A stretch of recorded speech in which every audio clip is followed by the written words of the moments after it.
Praise the Lord. आप सभी को जय मसीह की। आप सब परमेश्वर में आनंदित हैं, हम विश्वास करते हैं। और आज मैं मेरी गवाही आप सभी के साथ शेयर करना चाहती हूँ। और मेरे भाई बहनों, मेरा नाम विशाली है और मैं महाराष्ट्र से हूँ। मैं एक अदर कास्ट की हूँ और अदर कास्ट के होने के बावजूद मुझे यीशु मालूम नहीं था। यीशु प्रभु कौन है ये भी मालूम नहीं था। पर यीशु प्रभु परमेश्वर ने मेरे जीवन में इतनी बड़ी गवाही की है, इतना बड़ा चमत्कार किया और मुझे हर एक बंधकार और हर एक दुष्ट की शक्ति से, हर एक परिस्थिति से, चिंता से परमेश्वर ने मुझे मुक्ति दिलाई है। और ये की परमेश्वर है प्रभु यीशु मसीह। मैं छोटी सी गवाही बताना चाहती हूँ आप सभी को, और इस गवाही से बहुत जन आशीषित होंगे, मुझे विश्वास है। परमेश्वर को मैं धन्यवाद करती हूँ। महाराष्ट्र के एक साधारण गांव से हूँ मैं, और इस गांव में मेरे पिताजी और मेरी माता खेती करते थे। और एक किसान की बेटी हूँ मैं, गरीब किसान की बेटी हूँ। और उसी समय मेरी माँ बहुत बीमार थी और पिताजी भी काम करते थे खेतों में। इसी बीच में हमारे जीवन में कोर्ट केस भी चल रहा था। और इसी बीच में मेरे मतलब गांव के जो 2-3 महिला थी, उन्होंने कहा कि हम प्रार्थना में जाने वाले हैं, आप हमारे साथ चलिए। तो मैंने कहा कैसी प्रार्थना होती है, मुझे नहीं मालूम है। फिर भी उन्होंने कहा कि दीदी आप हमारे साथ चलो, आपकी माँ भी बीमार है और आपकी परिस्थिति हालांकि की चल रही है, आपके जीवन में कोर्ट केस भी चल रहा है, तो आप प्लीज़ हमारे साथ चलिए। तो मैं उनके साथ चली गई। और इतनी परिस्थिति में थी, आप सभी को मैं बता नहीं सकती, इतनी टेंशन में थी मैं, इतनी प्रॉब्लम में, समस्या में थी कि मुझे कुछ समझ नहीं आता था। और उसी समय मैं वहाँ पर चली गई। और मुझे तब तक मालूम नहीं था कि सच्चा परमेश्वर जो हमारे अंदर रहता है और जो हमें हर वक्त हर समय निहारता है, हमारे साथ बातें करना चाहता है, ऐसा परमेश्वर मेरी राह देख रहा है। और मैं वहाँ पर चली गई। और वहाँ पर जाने के बाद मैंने एक वचन देखा और वचन लगाया था वहाँ पर। और वचन में ये लिखा था कि जैसे खुद अपने आप पर तुम प्रेम करते हो, आपके शरीर पर और आपके हर एक वस्तु पर आप कैसे प्रेम करते हो, ऐसा ही प्रेम आप दूसरों के साथ भी कीजिए।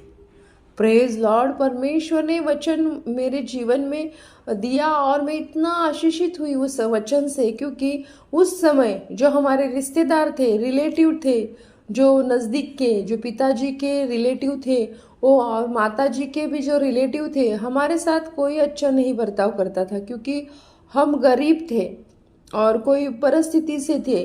तो कोई मतलब बहुत नीचा दिखाते थे कि इनके पास पैसा नहीं, ये नहीं, वो नहीं, बहुत मतलब टेंशन देते थे।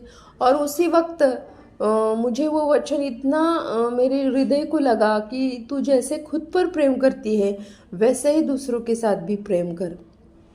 और तब से मैं आ गई, उस प्रार्थना से मैं जब आ गई तो इतना मैं आशीषित हो गई कि जैसे कि मुझे सब कुछ चिंता, टेंशन चली गई है और मैं बहुत हल्का महसूस करने लगी।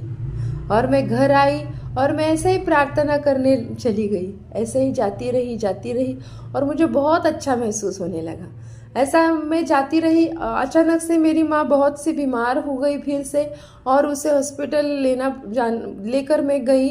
और फिर मेरे माँ हॉस्पिटल में, मेरी माँ परमेश्वर के पास चली गई। वो बहुत कठिन प्रसंग था मेरे लिए, मेरे जीवन में बहुत बड़ा कठिन प्रसंग था, क्योंकि मेरी माँ इतनी बूढ़ी नहीं थी ताकि हम विचार करें कि अभी माँ बूढ़ी हुई है तो अभी परमेश्वर के पास जाएगी। नहीं, वो बहुत यंग थी मेरी माँ और मुझे ज़रूरत थी मेरी माँ की। उसी वक्त मेरी माँ परमेश्वर के पास चली गई। और तब मैं यीशु से इतना प्रेम करती नहीं, क्योंकि मुझे तब तक यीशु पूरा का पूरा मालूम नहीं था। और मेरे पास छोटा बाइबल था। और मैंने जहाँ पर प्रार्थना के लिए गई थी तो मैं उन्हें फादर थे चर्च के, उनको बोला था कि मुझे बताइए कि यीशु कैसे दिखते हैं।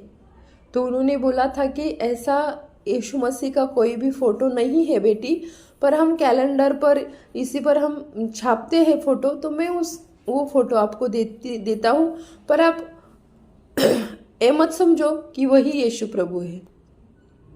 और मैंने एक छोटा सा उन्होंने मुझे बाइबल दिया और परमेश्वर की एक तस्वीर थी जो हमारे कैलेंडर वगैरह में होती है वैसे, और मैं लेकर गई। उसी समय मतलब उसी समय थोड़ी देर दिन में मेरी माँ बीमार पड़ी, और माँ बीमार पड़ने के बाद वो हॉस्पिटल में उसने दम छोड़ा और माँ गुजर गई। माँ गुजर जाने के बाद माँ को घर लेकर आए एम्बुलेंस में। मैं और मेरे पिताजी हम एम्बुलेंस में माँ को घर लेकर आए। घर लेकर आने के बाद जो मेरे पास बाइबल था छोटा सा, वो मैंने ऐसा हाथ में पकड़ा, और इतना दूर घर था हमारा, घर में इतना दूर जहाँ पर मैं अच्छी मतलब जहाँ पर मैं कभी नहीं जाती, घर के कोने में यहाँ पर मैंने वो पुस्तक और जो तस्वीर मुझे दी थी, मतलब जो फोटो था कैलेंडर वाला, वो कैलेंडर और वो जो बाइबल था वो मैंने इतना दूर रखा, इतना दूर कि मैंने बोला कि तू परमेश्वर है ही नहीं। तू परमेश्वर होता तो मेरी माँ चली नहीं जाती, मेरी माँ मेरे पास रहती। और मैंने बहुत दूर पर रखा, और मैंने बोला तुझे मैं कभी नहीं लूँगी, और मैं तुझे कभी, तू प्रभु नहीं है, इसीलिए मैंने वो पुस्तक बहुत दूर रखा। और रखने के बाद फिर बाहर आने के बाद माँ का मतलब